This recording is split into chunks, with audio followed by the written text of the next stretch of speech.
শ্রীমা সারদা দেবী। ১৩২৬ সালের ফাল্গুনে শ্রীমায়ের জয়রামবাটি হইতে কলকাতা যাওয়ার কথা স্থির হইয়াছে জানিয়া শিবুদাদা তাহার সহিত সাক্ষাৎ করিবার জন্য বেলা প্রায় ১১টার সময় জয়রামবাটি হইতে উপস্থিত হইয়া তাহাকে প্রণামান্তে জানাইলেন যে তিনি সেদিন আর কামারপুকুরে যাইবেন না, কারণ রঘুবীরের পূজা, ভোগ, শীতল, সন্ধ্যারতি ও শয়নাদি সেদিনকার মতো সারিয়া আসিয়াছেন।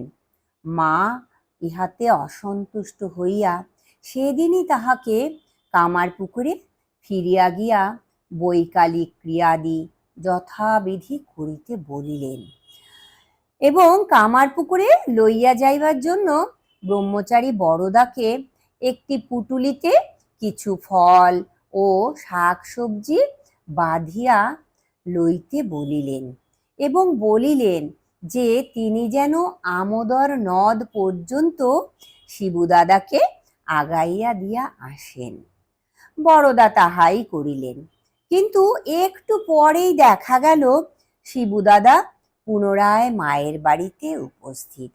তিনি মায়ের পায়ে মাথা রাখিয়া ভূমিষ্ঠ হইয়া কাঁদিতেছেন আর বলিতেছেন, মা, আমার কি হবে বলো, তোমার কাছে শুনিতে চাই। মা বলিতেছেন, শিবু, ওঠ, তোর আবার ভাবনা কি? ঠাকুরের অত সেবা করলি, তিনি তোকে কত ভালোবেসেছেন, তোর আবার চিন্তা কি? তুই তো জীবনমুক্ত হয়েই আছিস।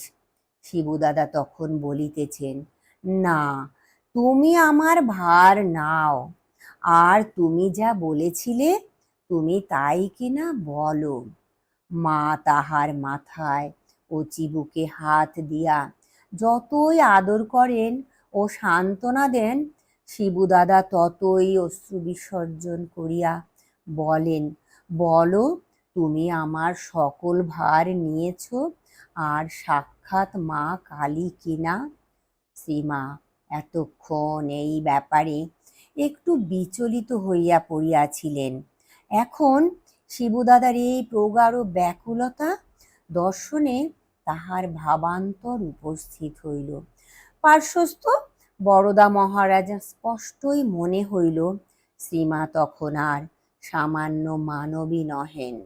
তিনি শিবুদাদার মাথায় হাত দিয়া গম্ভীরভাবে বলিলেন, হ্যাঁ, তাই। শিবুদাদা তখন উঠিয়া হাঁটু গাড়িয়া করজোরে মন্ত্র পাঠ করিলেন, সর্বমঙ্গল মঙ্গলে ইত্যাদি। শ্রীমা তাহার চিবুক স্পর্শ করিয়া চুমা খাইলেন। শিবুদাদাও চক্ষু মুছিয়া ও গাঁটরি বগলে লইয়া সানন্দে গৃহাভিমুখে যাত্রা করিলেন। মায়ের আদেশে বরদা আবার পুটুলিটি তাহার হাত হইতে লইয়া সঙ্গে চলিলেন।